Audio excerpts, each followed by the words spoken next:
بسم الله الرحمن الرحیم د انګلیش ټو پښتو لرنینګ کورس ګرانو زده کوونکو نوی کلاس ته ښه راغلاست. په دغه کلاس کې به تاسو ته د انګلیش هغه امپورټنټ سنټنسز ښودل کیږي چې هغه موږ یې هر ورځ په روزانه ژوند کې استعمالوو. نمبر 1 موږ وایو چاته چې د موټر نه کوز شه. پښتو کې وایو د انګلیسي کې معنی ده get off د موټر نه کوز شه. بیا ورته وایو چې موټر ته راوخیږه get on.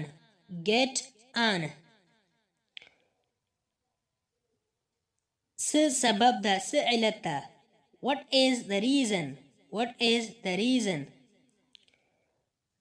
موږ وایو بله ته غلط یې، ته صحیح نه یې، ته غلط یې.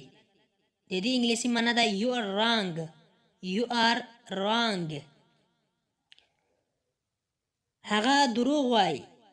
هغه دروغ وایي. he are lying. هغه دروغ وایي. هوا ګرمه ده.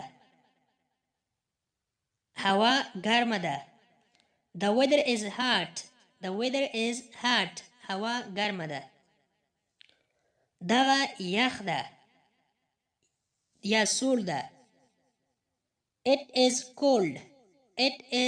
cold. دوباره یې ووایه، بیا دا خبره بیا تکرار کړه. say it again. بیا یې ووایه. زه د هغه لپاره دعا کوم. I pray for him.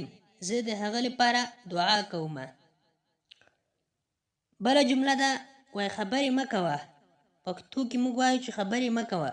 د دې انګلیش دا ډول راځي don't talking. خبرې مه کوه. ما ته غوږ ونیسه. listen to me. ما ته غوږ ونیسه. هغه ته سپړ مه ورکوه، هغه ساپیړه مه وهه. don't slap him. هغه سپړ مه وهه. ما ته ځواب راکړه. answer me. ما ته ځواب راکړه. بیړه وکړه. hurry up. بیړه وکړه. دغه هیر کړه. forget it. تو څوک یې؟ who are you. تو څوک یې؟ په هر قیمت دغه شی زه اخلم. at any cost. په هر قیمت. په هر قیمت. په ما باور وکړه. trust me. په ما باور وکړه. ما ته مه نږدې کېږه یا ما سره مه لګېږه. don't touch me. ما سره مه لګېږه. بله جمله ده ما ته رښتیا ووایه. say truth me. ما ته رښتیا ووایه. دغه قیمتي ده. it is expensive. هغه علی دی. that is علی. هغه علی دی. دغه ارزانه ده. it is cheap. دغه ارزانه ده. دلته راشه. come here. دلته راشه. هلته لاړ شه. go over there.